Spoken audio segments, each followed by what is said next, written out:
India's first Snapdragon 8Gen3 ഫോണായ iQOO 12 ആണ് ഇപ്പോൾ എൻ്റെ കയ്യിലിരിക്കുന്നത്. ഇന്ന് ഇതിന്റെ ഡീറ്റെയിൽഡ് അൺബോക്സിംഗ് ആണ്. ആക്ച്വലി എനിക്ക് ഇതിന്റെ ഒരു ഒറിജിനൽ അൺബോക്സിംഗ് ഇപ്പോൾ കാണിക്കാൻ നിവൃത്തിയില്ല. കാരണം കഴിഞ്ഞ മാസം തന്നെ ഞാൻ രാജസ്ഥാനിലെ ജയ്സൽമീറിൽ പോയി ഈ ഫോൺ കൈക്കലാക്കിയിരുന്നു. അന്ന് തന്നെ അവിടെ വെച്ച് തന്നെ അൺബോക്സിംഗ് ചെയ്തിരുന്നു. അതുകൊണ്ട് തന്നെ ഇവിടെ ഇപ്പോൾ ഞാൻ കാണിക്കാൻ പോകുന്നത് ഒരു അഡ്ജസ്റ്റ്മെന്റ് അൺബോക്സിംഗ് ആണ്. ഒന്ന് അഡ്ജസ്റ്റ് ചെയ്തോളൂ. സോ ഈ കാണുന്നതാണ് അതിന്റെ ബോക്സ്. ഈ രീതിയിലായിരുന്നു ഫോൺ ഉണ്ടായിരുന്നത്. ഫോൺ മാറ്റി കഴിഞ്ഞാൽ പിന്നെ ഇതിനകത്ത് കുറെ ഡോക്യുമെന്റേഷൻ ഉണ്ട്, സിം ടൂൾ ഉണ്ട്, പിന്നെ അത് കൂടാതെ ചാർജർ ഇരിക്കുന്നുണ്ട്. 120 വാട്ടിന്റെ ഫാസ്റ്റ് ചാർജിംഗ് ആണ് സപ്പോർട്ട് ചെയ്യുന്നത്. 5000 mAh ബാറ്ററി ഉണ്ട്, 120 വാട്ടിന്റെ ഫാസ്റ്റ് ചാർജിംഗ് ഉണ്ട്. ബാറ്ററി ലൈഫിലോ ചാർജിംഗ് സ്പീഡിലോ ഒരു പ്രശ്നമില്ല, പക്ക സെറ്റ്. സോ പിന്നെ ഈ ഐറ്റംസ് എല്ലാം നമുക്ക് അങ്ങോട്ട് മൊത്തത്തിൽ മാറ്റി വെക്കാം. സോ ഇനി നമുക്ക് തിരിച്ച് ഫോണിലേക്ക് വരാം. ഇതാണ് iQOO 12 നമ്മുടെ കയ്യിലിരിക്കുന്നത്. BMW ആ ലെജൻഡ് എഡിഷൻ ആണ് നമ്മുടെ കയ്യിലിരിക്കുന്നത്. തീർച്ചയായിട്ടും ഗ്രേറ്റ് ലുക്കിംഗ് ആണ്, നല്ല പ്രീമിയം ലുക്കിംഗ് ആണ്.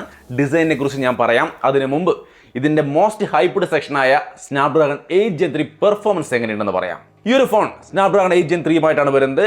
4nm TSMC പ്രോസസ്സറാണ് വരുന്നത്. 3.3 GHz ആണ് ഇതിന്റെ ക്ലോക്ക് സ്പീഡ്. 16 GB റാം ആണ് ഈ ഒരു ഫോണിൽ വരുന്നത്.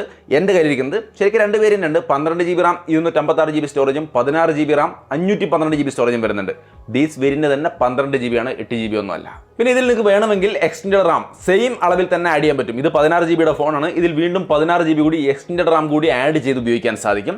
മൊത്തത്തിൽ ആൻഡ്രോയിഡ് സ്കോറും കാര്യങ്ങളൊക്കെ 21 ലക്ഷം റേഞ്ചിൽ വരുന്നുണ്ട്. UI പോലുള്ള കാര്യങ്ങളിലും വ്യത്യാസങ്ങൾ വരുത്തിയിട്ടുണ്ട്. Funtouch OS 14 Android 14 ബേസ്ഡ് ആണ്. അതിൽ തന്നെ ഹോട്ട് ആപ്പ്, ഹോട്ട് ഗെയിംസ് ഒക്കെ എടുത്ത് കളഞ്ഞിരിക്കുന്നു. കുറേയധികം ചപ്പിച്ചവർ ആപ്ലിക്കേഷനുകൾ ഉണ്ടാവാറുണ്ട്. ഇത്തവണ അതൊന്നുമില്ല. കുറച്ച് 2-3 ഐറ്റം മാത്രമേ ഉള്ളൂ. സ്പോട്ടിഫൈ, നെറ്റ്ഫ്ലിക്സ്, പിന്നെ അങ്ങനെയുള്ള 1-2 ഐറ്റംസ്. അതും വേണ്ടെങ്കിൽ നിങ്ങൾക്ക് അൺഇൻസ്റ്റാൾ ചെയ്ത് കളയാം. പിന്നെ Android 14 വരുന്ന ഈ ഫോണിൽ 3 വർഷത്തെ ആൻഡ്രോയിഡ് അപ്ഡേറ്റും 4 വർഷത്തെ സെക്യൂരിറ്റി അപ്ഡേറ്റും കമ്പനി ഓഫർ ചെയ്യുന്നുണ്ട്. ഞാൻ ഈ കഴിഞ്ഞ മാസം തൊട്ട് ഉപയോഗിച്ചുകൊണ്ടിരിക്കുകയാണ്. ഇപ്പോഴും ഇതുവരെയായിട്ടും യാതൊരു ഇഷ്യൂസും ഇല്ല, സെറ്റാണ്. ഇനി ഇതിന്റെ ഗെയിമിംഗ്, അതേപോലെ ഹീറ്റിംഗ് തുടങ്ങിയ മേഖലകളിലേക്ക് വന്നാൽ എങ്ങനെയുണ്ടെന്ന് ചോദിച്ചു കഴിഞ്ഞാൽ, ഗെയിമിങ്ങിന് വേണ്ടി ഇവർ ഒരു സൂപ്പർ കമ്പ്യൂട്ടിംഗ് ചിപ്പ് എന്ന് പറയുന്ന Q1 ചിപ്പ് കൂടി ആഡ് ചെയ്തിരിക്കുകയാണ്. അതിന്റെ ഗുണം നോർമലി ഒരു നെറ്റ്ഫ്ലിക്സ്, പ്രൈം വീഡിയോ അല്ലെങ്കിൽ യൂട്യൂബിലൊക്കെ നമ്മൾ നോർമൽ റെസൊല്യൂഷനിൽ കാണുന്ന ഒരു വീഡിയോയെ ഹൈ റെസൊല്യൂഷനിലാക്കി കാണിക്കാൻ വേണ്ടിയിട്ട് MEMC ടെക്നോളജി ഉപയോഗിക്കുന്ന ഒരു സംവിധാനം ഈ ഒരു ചിപ്പ് കൊണ്ട് സാധിക്കുന്നുണ്ട്. ഒപ്പം തന്നെ ഗെയിമുകളിലൊക്കെ നമുക്ക് നോർമലി 720 പിക്സലിന്റെ ഗെയിം ആണെങ്കിൽ അത് 900 പിക്സലിലേക്ക് ഉയർത്തി കാണിക്കുക, അതുപോലെ ഗെയിം ഫ്രെയിം ഇന്റർപോളേഷനിലൂടെ കുറെ കൂടി FPS കൂട്ടി സ്മൂത്ത് ആക്കി തരിക തുടങ്ങിയ കാര്യങ്ങളൊക്കെ ഇതിന്റെ ഈ ഒരു പ്രൊസസർ ഉള്ളതുകൊണ്ട്, ഈ ഒരു എക്സ്ട്രാ ചിപ്പ് ഉള്ളതുകൊണ്ടുള്ള ഗുണങ്ങളാണ്. ഒപ്പം തന്നെ ഗെയിമുകളുടെ കാര്യം നോക്കിയാൽ ഞാൻ കഴിഞ്ഞ മാസം തൊട്ട് ജയ്സൽമീറിൽ തൊട്ട് കളിച്ചുകൊണ്ടിരിക്കുന്നതാണ് പല ഗെയിമുകളായിട്ട്. എങ്ങനെ നോക്കിയാലും ഒരു പ്രശ്നവുമില്ല, സ്മൂത്ത് പെർഫോമൻസ് ആണ്. BGMI ഒക്കെ ഇപ്പോൾ തന്നെ 90 FPS നേറ്റീവായിട്ട് തന്നെ സപ്പോർട്ട് ചെയ്യുന്നുണ്ട്, നിങ്ങൾക്ക് ഇവിടെ കാണാം. അതിൻ്റെ ഒപ്പം തന്നെ ഹീറ്റിംഗ് ഇഷ്യൂ പോലുള്ള കാര്യങ്ങൾ വരുന്നില്ല. iQOO 11 നമ്മുടെ കയ്യിൽ ഇരിപ്പുണ്ട് ഇപ്പോഴും. ഇതിനെ അപേക്ഷിച്ച് 40% ഇൻക്രീസ് ആണ് ഇതിൻ്റെ കൂളിംഗ് ഏരിയയിൽ വന്നിരിക്കുന്നത്. 4 സോൺ കൂളിംഗ് സെറ്റപ്പ് ആണ്. ഒരു തരത്തിലുള്ള ഹീറ്റിംഗ് ഇഷ്യൂ നമുക്കിതുവരെ നമ്മുടെ യൂസിൽ വന്നിട്ടില്ല. പിന്നെ ഇതിന്റെ ഗെയിമിംഗ് സെഷനിൽ 1200 ഹെർട്സിന്റെ ഇൻസ്റ്റാന്റ് ടച്ച് സാമ്പിളിംഗ് റേറ്റും 300 ഹെർട്സിന്റെ ടച്ച് സാമ്പിളിംഗ് റേറ്റും വരുന്നുണ്ട്. സോ മൊത്തത്തിൽ iQOO 12ന്റെ നോർമൽ സിസ്റ്റം പെർഫോമൻസ് ആയാലും ശരി, ഗെയിമിംഗ് പെർഫോമൻസ് ആയാലും ശരി, ഹീറ്റിംഗ് ഏരിയ ആയാലും ശരി, എല്ലാം കൺട്രോൾഡ് ആയ നല്ല സെറ്റപ്പ് ആണ്, ഒരു ഇഷ്യൂസും ഇല്ല. ഇനി ഈ ഫോണിന്റെ അടുത്തൊരു നല്ല ഘടകം എന്ന് പറയുന്നത് ഡിസ്പ്ലേ ആണ്. നല്ല ക്വാളിറ്റി 6.7 ഇഞ്ച് വരുന്ന 1.5K AMOLED ഡിസ്പ്ലേ ആണ്. 120 ഹെർട്സിന്റെ ഡിസ്പ്ലേ ആണ്. ഗെയിമിംഗ് പോലുള്ള മേഖലകളിലേക്ക് വരുമ്പോൾ 144 ഹെർട്സിന്റെ ഒരു പെർഫോമൻസും തരും. മൊത്തത്തിൽ ഒരു ഇഷ്യൂ ഇല്ല. നെറ്റ്ഫ്ലിക്സ്, ആമസോൺ പ്രൈം എല്ലായിടത്തും നമുക്ക് HDR കണ്ടന്റുകൾ നൈസായിട്ട് കാണാൻ സാധിക്കും. ഇനി ഇതിന്റെ brightness one of the best ആണ്. 1400 നിറ്റ്സിന്റെ ഹൈ ബ്രൈറ്റ്നസ് മോഡും 3000 നിറ്റ്സിന്റെ ലോക്കൽ പീക്ക് ബ്രൈറ്റ്നസും വരുന്നുണ്ട്. വിസിബിലിറ്റിക്കൊന്നും യാതൊരു ഇഷ്യൂസും വരുന്നില്ല. ഒപ്പം തന്നെ 2160 ഹെർട്സിന്റെ PWM ഡിമ്മിങ്ങും സപ്പോർട്ട് ചെയ്യുന്നുണ്ട്. പിന്നെ ഇതിൽ കൊടുത്തിരിക്കുന്ന മറ്റൊരു കാര്യമാണ് വെറ്റ് ടച്ച് ടെക്നോളജി. അതായത് കോളൊക്കെ വരുമ്പോൾ നമ്മുടെ കൈ വെറ്റാണെങ്കിൽ പോലും ആ ടച്ച് ആ സമയത്ത് കറക്റ്റായിട്ട് വർക്ക് ചെയ്യുമെന്നാണ് പറയുന്നത്, കോൾ അറ്റൻഡ് ചെയ്യാൻ വേണ്ടിയിട്ട്. ഗെയിം കളിക്കുമ്പോഴും നമ്മുടെ കൈ ഇത്തിരി വെറ്റായാലും പേടിക്കേണ്ട ആവശ്യമില്ല, കറക്റ്റായിട്ട് ടച്ച് വർക്ക് ചെയ്യും. അതാണ് ഇതിന്റെ ഒരു പ്രത്യേകത.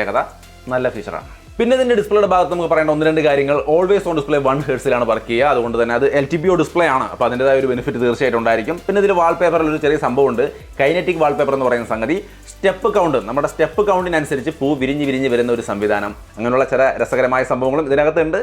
സോ മൊത്തത്തിൽ ഇതിന്റെ ഡിസ്പ്ലേ ആൻഡ് പെർഫോമൻസ് ഗ്രേറ്റ് ആണ്. ഇനി ഈ ഫോണിന്റെ അടുത്ത ഒരു ഹൈലൈറ്റ് മെയിൻ ഘടകമായിട്ട് iQOO പറയുന്നതും നമുക്ക് തോന്നിയതും ഇതിന്റെ ക്യാമറയാണ്. മെയിൻ ക്യാമറ 50 മെഗാ പിക്സലാണ്, വൈഡ് ആംഗിൾ ക്യാമറയും 50 മെഗാ പിക്സലാണ്. രണ്ടിന്റെയും സാമ്പിളുകൾ നിങ്ങൾക്ക് ഇവിടെ കാണാം. അത്യാവശ്യം നല്ല ക്വാളിറ്റിയുള്ള നോർമൽ ഇമേജുകൾ നമുക്കിതിൽ നൈസായിട്ട് എടുക്കാം, ഒരു ഇഷ്യൂ ഇല്ല. ഞാൻ ഓക്കെയാണ്. നിങ്ങൾക്ക് ഇത് ഇഷ്ടപ്പെട്ടോ എന്നുള്ളത് നിങ്ങളാണ് പറയേണ്ടത്. ഇനി ഇത് കൂടാതെ ഇതിനകത്ത് 64 മെഗാ പിക്സലിന്റെ ഒരു ടെലിഫോട്ടോ പെരിസ്കോപ്പിക് ലെൻസ് കൊടുത്തിട്ടുണ്ട്. ഇതുകൊണ്ട് നമുക്ക് സൂം ചെയ്ത് ഫോട്ടോ എടുക്കാം, 3x വരെ സൂം ചെയ്ത് പോർട്രേറ്റ് ഇമേജുകൾ എടുക്കാം. അതേപോലെ തന്നെ മാക്രോ ഷോട്ട് എടുക്കുമ്പോൾ അവിടെയും നമുക്ക് സൂം ചെയ്ത് മാക്രോ ഷോട്ട് എടുക്കാൻ സാധിക്കും. പോർട്രേറ്റ് ഇമേജുകൾ നിങ്ങൾക്ക് ഇവിടെ കാണാം. അത്യാവശ്യം നല്ല ക്വാളിറ്റി പോർട്രേറ്റ് ഇമേജുകളാണ്. പോർട്രേറ്റ് എഡ്ജ് ഡിറ്റക്ഷനും കാര്യങ്ങളും ഒക്കെ ബ്ലറിങ്ങും എല്ലാം വളരെ മനോഹരമായിട്ടുണ്ട്. എനിക്ക് ഇഷ്ടപ്പെട്ടു. എന്നാലും ഇത് കൂടാതെ സൂമിംഗ് നമുക്ക് ഇതിനകത്ത് 3x ഒപ്റ്റിക്കൽ സൂമാണ് സപ്പോർട്ട് ചെയ്യുന്നത്. ഇമേജുകൾ നിങ്ങൾക്ക് ഇവിടെ കാണാം. ഒപ്പം തന്നെ 10x ലോസ്ലെസ് സൂം സപ്പോർട്ട് ചെയ്യുന്നുണ്ട്. അത് കഴിഞ്ഞാൽ പിന്നെ അങ്ങോട്ട് 100x വരെ ഡിജിറ്റൽ സൂമും സപ്പോർട്ട് ചെയ്യുന്നുണ്ട്. ആവശ്യാനുസരണം ഇതൊക്കെ നിങ്ങൾക്ക് ഉപയോഗിക്കാവുന്നതാണ്. മാക്രോ ഷോട്ടും മനോഹരമായിട്ട് എടുക്കാൻ സാധിക്കും. നിങ്ങൾക്ക് ഇവിടെ കാണാം 1-2 മാക്രോ ഷോട്ട് ഇമേജുകൾ. സോ മൊത്തത്തിൽ ഇതിന്റെ ക്യാമറയിൽ ഫോട്ടോഗ്രാഫി അടിപൊളിയാണ്. പിന്നെ ഒരു അസ്ട്രോ മോഡ് കൂടി ഇവർ കൊടുത്തിട്ടുണ്ട്. അസ്ട്രോ മോഡ്, അതായത് കൈകൊണ്ട് ചുമ്മാ പിടിച്ച് ക്ലിക്ക് ചെയ്താൽ തന്നെ നൈസായിട്ട് സ്റ്റാറുകളുടെ ഫോട്ടോ എടുക്കാൻ പറ്റും എന്നുള്ളതാണ് ഇതിന്റെ പ്രത്യേകത. വീഡിയോയിലേക്ക് വന്നു കഴിഞ്ഞാൽ മെയിൻ ക്യാമറ അടിപൊളി വീഡിയോ ക്വാളിറ്റിയാണ്. കുഴപ്പമൊന്നുമില്ല. ഡീസന്റ് 50,000 റേഞ്ചിലുള്ള ഒരു ഫോണിൽ കിട്ടേണ്ടുന്ന നല്ല ഡീസന്റ് സ്റ്റേബിളായ നല്ല 4K വീഡിയോ നിങ്ങൾക്ക് നൈസായിട്ട് ഷൂട്ട് ചെയ്യാം. ഇതിൽ 8K വരെ സപ്പോർട്ട് ചെയ്യുന്നുണ്ട്. എന്തായാലും നല്ല ക്വാളിറ്റിയുള്ള വീഡിയോസ് ആണെന്നാണ് ഞാൻ വിചാരിക്കുന്നത്. ഡേ ലൈറ്റിലും ആർട്ടിഫിഷ്യൽ ലൈറ്റിലെയും ഇമേജുകൾ നിങ്ങൾക്ക് ഇവിടെ കാണാം. വീഡിയോസ് നിങ്ങൾക്ക് ഇവിടെ കാണാം. സെൽഫി ക്യാമറയുടെ ഫോട്ടോസാണ് നിങ്ങൾ കാണുന്നത്. നല്ല ഫോട്ടോസാണ്. എന്നാലും ഫോട്ടോസിൻ്റെ കാര്യത്തിൽ ഞാൻ ഓക്കെ ആണെങ്കിലും എനിക്ക് വീഡിയോസിലേക്ക് വരുമ്പോഴാണ് ചെറിയൊരു അഭിപ്രായ വ്യത്യാസമുള്ളത്. വീഡിയോസ് എന്തോ എവിടെയോ ഒരു തകരാറ് പോലെ തോന്നുന്നുണ്ട്. സെൽഫി നിങ്ങൾക്ക് ഇവിടെ കാണാം. ഇത് സെൽഫി ക്യാമറയിൽ എടുത്തിരിക്കുന്ന വീഡിയോ ആണ്. ഫുൾ HD ആണ്, 4K ഒന്നുമില്ല. ഉള്ള ഫുൾ HD തന്നെ സ്റ്റെബിലൈസേഷൻ കുറവ് പോലെ എനിക്ക് ഫീൽ ചെയ്യുന്നുണ്ട്. സോ ഇത് കുറച്ചുകൂടി ഒന്ന് നന്നാക്കാമായിരുന്നു എന്നുള്ളതാണ് ക്യാമറയുടെ ഭാഗത്ത് എനിക്ക് പോരായ്മയായിട്ട് തോന്നിയ ഒരു കാര്യം. എന്തായാലും ഞാൻ ആ ഒരു അഭിപ്രായ വ്യത്യാസം എനിക്ക് അത്ര പോരാൻ തോന്നി എന്നുള്ള കാര്യം അവരുടെ സിഇയോട് തന്നെ നേരിട്ട് പറഞ്ഞിട്ടുണ്ട്. ഇംപ്രൂവ് ചെയ്യുമായിരിക്കും. അദ്ദേഹം അങ്ങനെയാണ് പറഞ്ഞിരിക്കുന്നത്. തീർച്ചയായിട്ടും ബെറ്റർ ആക്കുമെന്ന്. ഓക്കെ, ഇത്ര നേരമായിട്ട് നമ്മൾ ഡിസൈനിന്റെ കാര്യം ഒന്നും മിണ്ടിയില്ല. ഇതിന്റെ ഡിസൈൻ സത്യത്തിൽ എനിക്ക് ആദ്യം കണ്ടപ്പോൾ, ഫോട്ടോയിലൊക്കെ കണ്ടപ്പോൾ എനിക്ക് ഇഷ്ടമായില്ല. പക്ഷെ ഞാനിത് ജയ്സൽമീരി ചെന്ന് അവിടെ നിന്ന് അവർ ഈ ഫോൺ കൈ തന്നു ഓപ്പൺ ചെയ്ത് കയ്യിലോട്ട് എടുത്തപ്പോൾ എൻ്റെ അഭിപ്രായം ആകെ മാറി. നല്ല പ്രീമിയം ഡിസൈൻ എന്ന രീതിയിലുള്ള ഒരു ഫീലാണ് എനിക്ക് കിട്ടിയത്. ലെജൻഡ് എഡിഷനാണ് നമ്മുടെ കയ്യിലിരിക്കുന്നത്. BMW ലോഗോയും കാര്യങ്ങളൊക്കെ നിങ്ങൾക്ക് ഇവിടെ കാണാം. നന്നായിട്ട് തന്നെ ചെയ്തിരിക്കുന്ന ഡിസൈൻ. സ്കോട്ട് സെൻസേഷൻ അപ്പിൻ്റെ പ്രൊട്ടക്ഷനാണ് ഫ്രണ്ടിലും ബാക്കിലും വരുന്നത്. ഇഷ്യൂസ് ഒന്നും കണ്ടില്ല.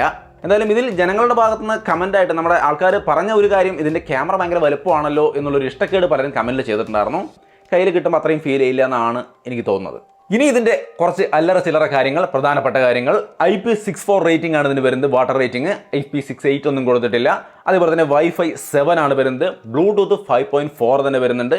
ഒപ്പം തന്നെ NFC സപ്പോർട്ട് ചെയ്യുന്നുണ്ട്. ഡുവൽ നാനോ സിം ആണ് വരുന്നത്. മെമ്മറി കാർഡ് സപ്പോർട്ട് ചെയ്യുന്നില്ല. Type-C പോർട്ടിൽ USB 2.0 ആണ് സപ്പോർട്ട് ചെയ്യുന്നത്. ഇഷ്ടംപോലെ 5G ബാൻഡുകൾ വരുന്നുണ്ട്. Optical in display fingerprint സെൻസറാണ് സപ്പോർട്ട് ചെയ്യുന്നത്. സോ അങ്ങനെ വേണ്ടുന്ന എല്ലാ ഘടകങ്ങളും ഈ ഫോണിൽ ഒത്തുചേരുന്നുണ്ട്. പിന്നെ ഈ ഒരു പ്രൈസിൽ ഇപ്പോഴും ഒരു വയർലെസ് ചാർജിംഗ് ഒന്നും കൊടുത്തിട്ടില്ല. എന്തായാലും A-Gen3 ഒക്കെ ഈ ഒരു പ്രൈസിൽ കൊണ്ടുവരുമ്പോൾ അതിന്റെ ഒരു കോസ്റ്റ് കട്ടിങ്ങിന്റെ ഭാഗമാണെന്ന് വിചാരിച്ചാൽ മതി എന്ന് ഞാൻ വിചാരിക്കുന്നു. നിങ്ങളത് ആക്സെപ്റ്റ് ചെയ്യുന്നുണ്ടോ, എന്താണ് നിങ്ങളുടെ അഭിപ്രായം എന്നുള്ളത് തീർച്ചയായിട്ടും കമന്റായിട്ട് ഷെയർ ചെയ്യാം. സോ മൊത്തത്തിൽ iQOO 12 എന്ന ഫോണിന്റെ നമ്മൾ ഈ കഴിഞ്ഞ ദിവസങ്ങൾ ഉപയോഗിച്ച എക്സ്പീരിയൻസിൽ നിന്നും അതിന്റെ നല്ലതായിട്ട് തോന്നിയ ഭാഗങ്ങളും അതിലെ പോരായ്മകളായിട്ട് കണ്ട ചില ഭാഗങ്ങളും എല്ലാം നമ്മൾ ഈ വീഡിയോ നിങ്ങളുമായിട്ട് ഷെയർ ചെയ്തു. എന്താണ് നിങ്ങളുടെ അഭിപ്രായം? ഇതിന്റെ ലോഞ്ച് പ്രൈസ് ബേസ് വേരിയന്റിന് 50,000 രൂപയും ടോപ്പ് വേരിയന്റിന് 55,000 രൂപയുമാണ്. അങ്ങനെയാണെങ്കിൽ ആ പ്രൈസിന് ഇത് തീർച്ചയായിട്ടും നല്ലൊരു സെറ്റപ്പാണ്. ഈ ഒരു പ്രോസസ്സർ വെച്ചുകൊണ്ട് ഇങ്ങനൊരു ഫോൺ അടിപൊളിയാണെന്നാണ് ഞാൻ വിചാരിക്കുന്നത്. നിങ്ങളുടെ അഭിപ്രായം എന്ത് തന്നെയായാലും തീർച്ചയായിട്ടും കമന്റായിട്ട് ഷെയർ ചെയ്യാം. ഒപ്പം തന്നെ ഈ വീഡിയോ ഇഷ്ടപ്പെട്ടാൽ ലൈക്ക് ചെയ്യാനും ഷെയർ ചെയ്യാനും മറക്കണ്ട. പർച്ചേസ് ചെയ്യാൻ താല്പര്യമുള്ളവർക്ക് പർച്ചേസ് ചെയ്യാനുള്ള ലിങ്ക് ഡിസ്ക്രിപ്ഷനിൽ കൊടുത്തിട്ടുണ്ട്. സോ അപ്പോൾ വീണ്ടും ഒരു വീഡിയോയിൽ കാണാം.